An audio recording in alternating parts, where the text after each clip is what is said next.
7 de la mañana con 5 minutos. Vamos a comenzar con la ronda de entrevistas correspondiente a la jornada del día de hoy. Gracias por su generosa sintonía. Esto es A Primera Hora por Sonorama, la gran señal nacional. Transmitimos a través de nuestras frecuencias en todo el territorio continental ecuatoriano. También nos pueden sintonizar a través de la internet por www.sonorama.com.es. Allí ustedes pueden escucharlos en Real Audio. Igualmente en las diferentes aplicaciones que existen, pues ustedes pueden descargarlas y buscarnos como Radio Sonorama, y estamos en la transmisión digital tanto en la fanpage de Facebook de Radio Sonorama cuanto en Sonorama TV, nuestro canal de YouTube. Desde el día de hoy, como les alertaba, vamos a comenzar con la posibilidad de analizar con diversas vertientes el contenido del proyecto de ley de creación de oportunidades que ha sido remitido por el Ejecutivo a la Asamblea Nacional, que será analizado el día de mañana en la tarde por el Consejo de Administración Legislativa CAL. Allí sabremos si ese proyecto superará el primer escollo, que será la calificación del CAL. Si el CAL lo califica, deberá asignar a una comisión para su trámite, y obviamente en la comisión iniciará pues todo el proceso que tiene que ver con la socialización, con la recepción de comparecencias, de aportes, la elaboración del informe para primer debate, el primer debate en el seno del Pleno de la Asamblea Nacional, luego la sistematización de esos aportes para la construcción del informe para segundo debate, y el segundo debate propiamente dicho, en donde se debe aprobar o rechazar la ley, o si no hay un pronunciamiento de la Asamblea, podría entrar en vigencia por el Ministerio de la Ley. O sea, hay un montón de posibilidades en estos 30 días, que de verdad es un tiempo cortísimo para una ley tan grande, ¿no? Un proyecto de ley que tiene más de 200 páginas. ¿Cuál es la visión de la economista Ana Patricia Muñoz? Ella es la directora ejecutiva del Grupo Faro. Nos acompaña a esta hora aquí en nuestro programa Primera Hora. ¿Cómo le va, Ana Patricia? Bienvenida, qué gusto. Muchas gracias por la invitación. A usted por la gentileza de atendernos. ¿Ha revisado ya por lo menos una parte del proyecto? No sé si todo el proyecto, pero quisiera saber si ya comenzó con la revisión y qué sensaciones le deja. Sí, el viernes mismo alcancé a leer las 160 páginas, me faltaron 15, pero la verdad esas me las salté porque habían muchas cosas que no eran de mi materia y otras más en las que no creo que aportar, así que lo he leído. El mismo viernes, el fin de semana, decidí descansar un poco y ahora tengo que dedicarme ya a hacer una comparación artículo por artículo, sobre todo de las derogaciones y de los cambios que hay en varios cuerpos legales, porque incluso leyendo las 180 páginas es difícil saber el impacto en cosas que parecen sutiles y que uno tiene que regresar a ver a la ley actual para ver realmente cómo van a cambiar. Ese trabajo de comparación de uno a uno no lo he hecho todavía, pero espero hacer con el equipo de Faro el día de hoy. Por el momento, y con lo que ha revisado, ¿qué sensaciones le deja el contenido del proyecto? Porque de entrada ya ha generado controversia, polémica y comentarios por parte de algunos sectores, tanto a favor como en contra, pero ¿cómo le ve usted? Como ustedes decían al principio, es una mezcla de tantos temas que es difícil pronunciarse en todos de ellos. Yo me enfoqué principalmente en el tema tributario y en el tema laboral. Y más allá de juzgar si es constitucional o no, o si va a calificar el CAL, dejemos eso a los expertos. Creo que en temas tributarios hay cosas positivas. Por ejemplo, me parece que es fundamental en la crisis en la que vivimos considerar el impuesto al patrimonio. Desde Faro hemos hecho nosotros análisis, hicimos recientemente un fact sheet sobre cuáles son las características que debería tener un impuesto al patrimonio y qué ha pasado en otros países. También qué pasó en el Ecuador cuando hubo este impuesto por una sola vez, luego de la tragedia que vivimos en Manabí y en Esmeraldas. Y sobre todo, Fabricio, ahí es importante considerar la enorme desigualdad que vive el Ecuador. Y tenemos cifras, es fundamental ponerle cifras a esta ya retórica o esta, se vuelve esto un cliché de vivir en un continente desigual. La realidad es que esto afecta a la gran mayoría de familias ecuatorianas. La realidad es que en el Ecuador 10% de las personas que más tienen consideran o acumulan el 86% del patrimonio de todo el país. Y vamos más allá, Fabricio.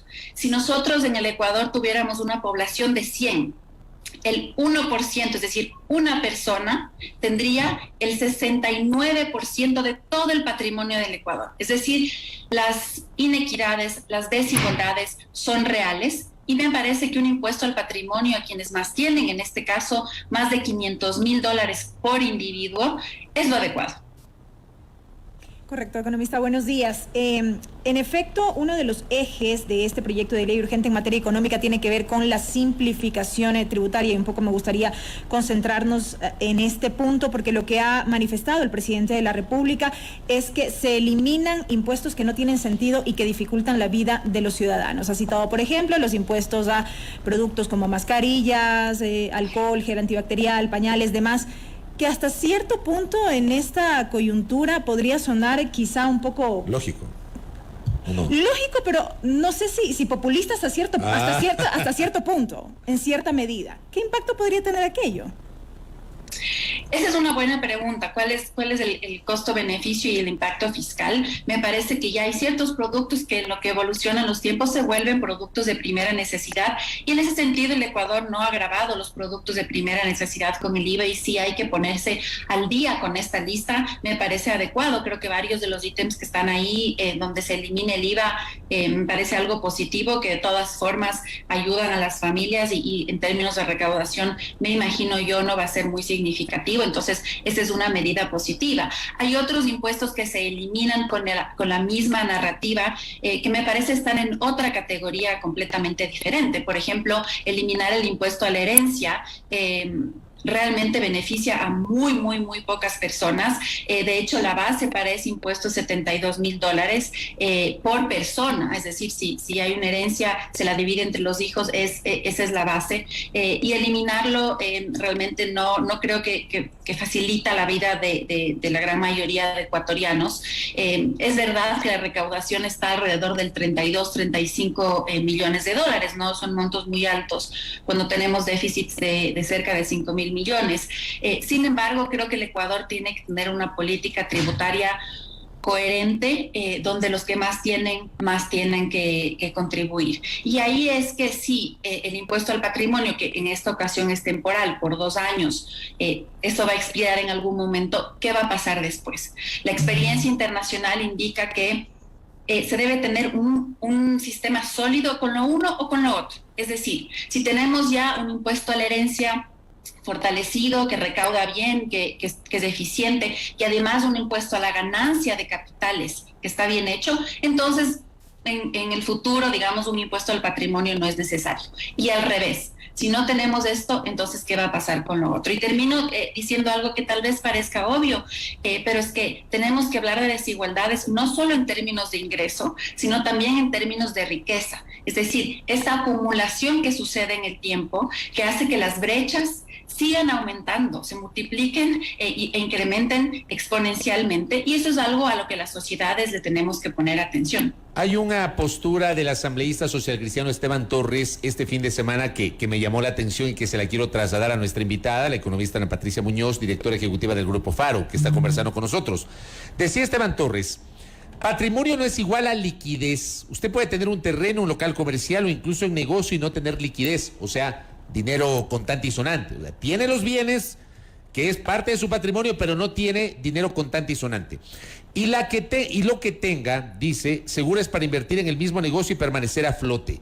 O sea, aquí se plantea también una discusión. Se pretende gravar al patrimonio, a los grandes patrimonios, pero eso no es proporcionalmente, no necesariamente es proporcional a la posibilidad de tener dinero contante y sonante. ¿Cómo les suena a usted este argumento que ha sido planteado, entre otros, por el mencionado legislador economista Ana Patricia Muñoz? Creo que aquí hay dos partes. Hay el patrimonio de las familias o los individuos y el patrimonio de las empresas. Y de hecho a mí me parece positiva también esta reforma, en el sentido de que vemos el impuesto al patrimonio de los individuos y vemos el patrimonio de las empresas, y ahí hace una distinción, ¿no es cierto? Menciona que si es que tienen en patrimonio más de $1 millón las empresas y tuvieron utilidades en el 2020 superiores al del 2019, entonces se va a hacer esta contribución especial. A mí me parece lo correcto, porque hay empresas que han sufrido muchísimo, que realmente les ha costado mantenerse a flote, y a esas empresas mal se haría en grabarles o en ahorcarles, porque tienen que generar empleo. Pero hay otras que les ha ido muy bien, hay algunas que les ha ido mejor, y me encantaría ver que estas empresas no solo estén de acuerdo con esta contribución, sino que la impulsen, porque es un aporte importante al país. Aquí hay dos cosas que considerar refiriéndome a su pregunta. La una, el patrimonio son los activos menos los pasivos. Es decir, si ya no es que alguien tenga un terreno o un edificio valorado, eso ya quiere decir que va a pagar. Hay que eliminar las deudas, hay que eliminar los pasivos y realmente lo que queda, esa solvencia, es la base para este impuesto. Ahora, podría haber un caso excepcionalmente donde hay familias, o si es que nos vamos a la parte de las empresas, que tienen patrimonios y que no tienen liquidez. Podría ser el caso, pero de lo que yo he visto en los estudios internacionales, estos casos son extremadamente excepcionales, y yo diría, si es una empresa que tiene un patrimonio más de $1 millón y que tuvo utilidades, no solo que tuvo utilidades, sino que las utilidades en 2020 fueron superiores a la del 2019. Es decir, escuchemos bien, que durante la pandemia se ganó más que en el 2019. Qué bueno que eso pasó. Entonces yo creería que van a tener la posibilidad de contribuir, y si no, podrán encontrar la forma. Seguro son empresarios muy hábiles y tienen además los mecanismos para hacerlo. Economista, si me permite, yo quisiera insistir en el tema del impacto, ya un poco en términos más generales de este proyecto de ley. Cuando se presentan iniciativas de este tipo y que tienen este carácter también, o este aspecto que aborda temas tributarios, hay mucha expectativa respecto de cuánto se podría recaudar, cuál es el impacto en la economía del país, que finalmente es hacia lo que apunta. Para eso es presentado. Quizá pueda ser anticipado, hacer cálculos en el sentido de cuál justamente va a ser el impacto que traiga en lo económico para el Ecuador, pero un poco cómo se mira en estas proyecciones, quizá desde el punto de vista de lo económico. Si yo me quisiera referir a esa pregunta en dos partes, sabiendo, como bien mencionas, la dificultad de hacer estos cálculos. Primero, lo que ha dicho el ministro Cueva, ¿no es cierto?, esperar en el mediano y largo plazo $1.400 millones. ¿Por qué en el largo plazo? En parte porque si entra esta reforma, habría que ver la recaudación en el 2023 para ciertos cambios. El impuesto al patrimonio es temporal, entonces habría que ver todos esos equilibrios en el largo plazo y cómo la economía se va ajustando. Pero también podemos ver simulaciones, es decir, estudios que se hacen en base a supuestos considerando experiencias anteriores. Y ahí lo que vemos es un estudio del CIAT, que es el Centro de Investigaciones Tributarias, un centro internacional.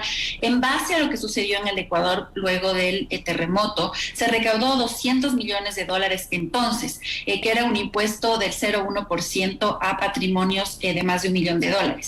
El CIAT hacía simulaciones que iban desde 300 millones hasta 1.200 millones, según la tasa y según la ampliación de la base. Entonces me parece que según la propuesta de ley, el impuesto al patrimonio recolectaría o se recuperaría más de los 200 millones que se recuperaron o que se recolectaron en el 2016, tal vez menos de los 1.200 que estima el CIAT según las simulaciones, pero sí podría estar entre 300, 400 millones, porque yo veo que es una tabla además progresiva, la del impuesto al patrimonio, según cuánto tengan, y esto va a afectar realmente al 1% o menos la tasa más alta que se le está proponiendo.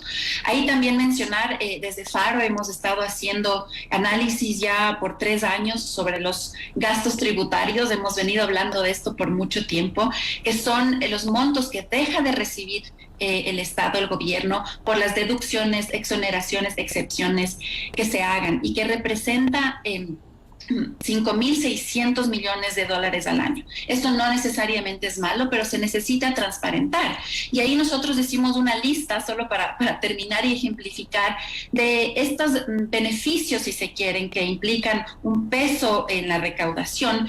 Hicimos esta lista hasta por curiosidad de los impuestos que significaban menos recaudación de más de $1 millón, pero que beneficiaban a menos de 20 empresas o individuos. Y hay al menos 11 de estos. A estos hay que revisarlos. Me parece que algo hace la ley, pero esto es un trabajo continuo de transparencia y podemos dar varios ejemplos. Por ejemplo, y con esto prometo que termino esta parte. Tranquila, siga.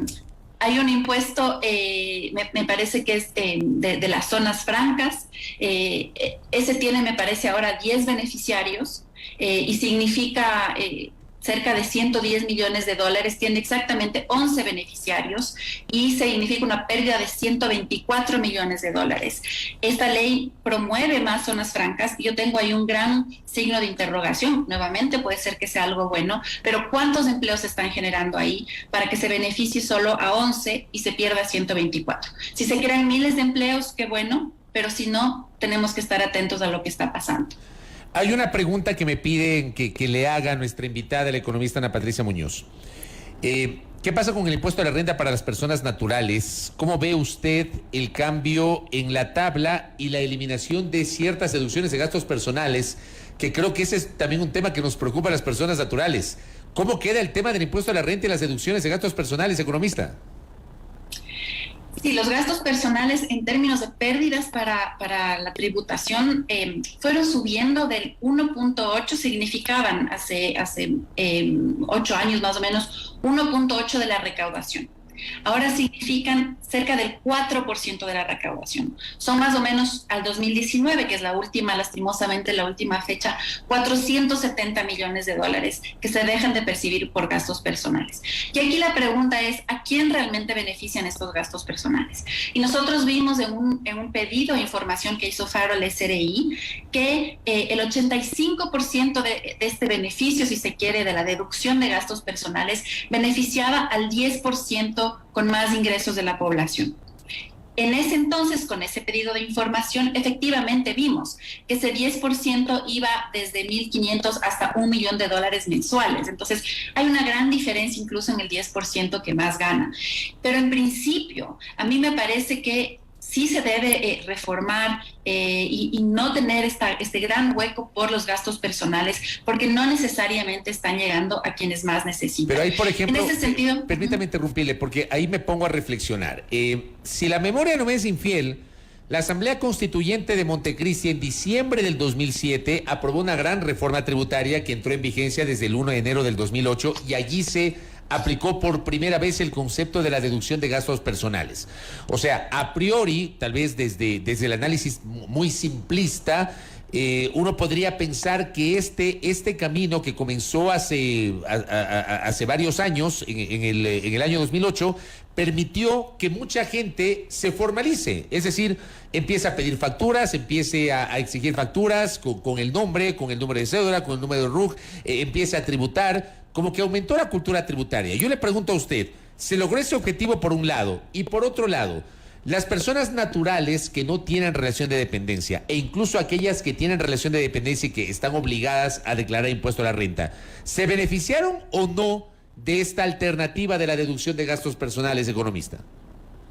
En el Ecuador en general ha habido una mejora, sobre todo esto de la facturación electrónica que se lo viene impulsando y se debería continuar. Y hay estudios del BID que muestran que, por ejemplo, en términos de evasión, impulsar facturación electrónica y ese tipo de controles es quizás de las mejores medidas que se puedan realizar. Entonces, me parece que eso mejoró la cultura tributaria. Habría que ver con hasta qué punto esta fue la causa, pero es una de las razones positivas para hacerlo, pero nuevamente hay que ver el costo-beneficio. Cuando el impuesto a la educación, cuando el presupuesto para el sectorial de educación bajó en 950 millones de dólares, obviamente por la pandemia y muchas causas, pero la realidad es que bajó. ¿Cómo vamos a sostener esos gastos fundamentales en educación, en salud y en seguridad, que es en los que se necesita gastar? Y entonces ahí hay que ver nuevamente cuál es el bien mayor. Ahora, esta ley, si bien modifica los gastos personales, pone un límite, se los cambia para un crédito tributario, es decir, no se lo elimina completamente y aspiraría yo que eso siga impulsando a las familias a que exijan su factura, a que las compañías también lo hagan, pero esa es su obligación. Entonces también el control por parte del SRI tiene que ser mucho más fuerte, mucho más sistemático, mucho más consistente para evitar las evasiones que, por ejemplo, en el caso del IVA alcanzan el 20% en el Ecuador, según los últimos estudios publicados por el Banco Mundial. Economista, nos preguntan también acerca del 2% para los microempresarios en cuanto a las ventas. En efecto, este proyecto de ley elimina este tributo y yo quiero consultar ¿Qué nos dejó su aplicación como tal? ¿Qué balance se hace respecto de la aplicación como tal del pago de este 2% respecto de las ventas? ¿Y cuál sería el alcance ahora de darse paso a la aprobación de este proyecto de ley respecto de la eliminación de este tema puntual? Es un excelente punto. Yo tengo ahí más preguntas, igual que ustedes, porque si bien en los anuncios se dijo que se va a eliminar, si uno ve la ley, hay una nueva tabla, si se quiere, se cambia el nombre y hay una tabla donde me parece que sí, quienes ganan, las empresas que facturan menos o en ventas menos de 20,000 no se pagaría, y a partir de 20,000, creo, o a los 20,000 se paga $16, pero la tabla existe, es un reemplazo más bien. Y claro, progresivamente quienes ganan, me parece, venden más de 300,000, se llega a cerca del 2%. Entonces, ahí realmente me temo que no quisiera yo dar mayor criterio sin ver exactamente esta transformación, porque me da la impresión que no es solamente una eliminación del 2% sobre ventas, sino que se vuelve una tabla, que de hecho ya es mejor de lo que existía antes. Realmente esto, más por las anécdotas que hemos escuchado todos, sí causó no solo preocupación, impacto financiero, pero también angustia en los microempresarios que tenían que tributar sobre ventas, ingresos, que no necesariamente son ganancias, en una época en la que realmente ha sido muy difícil sostener las empresas. Entonces, ahí sí creo que hay que darse un poquito más de tiempo y también escuchar a quienes están del otro lado para ver si esto, cuán beneficioso está siendo para los microempresarios. Es una mejora, sí, pero de lo que yo vi no es tampoco una eliminación completa de este régimen diferenciado para las pequeñas empresas. Hay una discusión que también se ha generado, y le voy a compartir mi criterio muy personal, que yo lo he expresado públicamente, porque claro, en el contexto de la pandemia, y esta cifra la mencionó alguna vez Iván Montanera, que fue ministro de la producción en el gobierno del presidente Moreno, él decía que en el contexto más duro de la pandemia, el 70% del aparato productivo se había paralizado, es decir, hubo un desplome de la economía impresionante en el contexto de la pandemia. Pero claro, hubo empresas que ganaron. Ya, o sea, en las crisis también hay sectores que ganan, y es lo que denominan algunos el oportucrisis o oportunicrisis. Hay sectores que ganaron: el sector alimentos, los supermercados, por ejemplo, el sector farmacéutico, el sector de los laboratorios, el sector de las clínicas privadas. Es decir, hubo sectores que en la pandemia ganaron, y ganaron mucho dinero. Yo le pregunto a usted, economista, ¿el proyecto de ley de alguna manera establece algún tipo de contribución real para esos sectores que tuvieron ingentes ganancias económicas durante la pandemia y que creo yo que es el momento que arrimen el hombro ahora mismo para tratar de sacar al país de la crisis? ¿Qué nos puede comentar sobre eso, economista? Estoy de acuerdo con el postulado. Si no es ahora, ¿cuándo? Y considerando que hubo tantas pérdidas de varios sectores y que las familias todavía están sufriendo, no nos olvidemos, no hemos salido de la crisis. Y solo como antecedente para justificar por qué deben contribuir quienes no solo no sufrieron en la crisis, sino se beneficiaron, y qué bueno que pudieron tener negocios que salieron adelante. El Ecuador, luego de México, es el país que menos medidas de mitigación ha tomado para el tema social. Las razones son diversas. En parte no tenemos política monetaria, nos es más difícil implementar este tipo de medidas, pero la realidad es esa. Es que de todos los países, incluso si miramos a América Latina, las medidas de mitigación llegaron a muy pocas. Por ejemplo, hay un cuadro muy interesante del Banco Mundial por país que muestra qué pasaba sin medidas de mitigación, es decir, de ayuda a las familias por pandemia, y qué pasó con las ayudas. Y el Ecuador pasa de medidas de 3% y con medidas de mitigación al 10%. Es decir, casi nada. Hay países en que se pasó del 5 al 98%. Es decir, lograron cubrir, al menos temporalmente, todo ese drama que las familias vivieron, pero que siguen viviendo. Y entonces sí, estoy de acuerdo, esas empresas tienen que contribuir. El proyecto de ley lo hace. Hay que incluir también a los bancos, ¿verdad? Porque los bancos también ganaron mucho dinero en el contexto de la pandemia.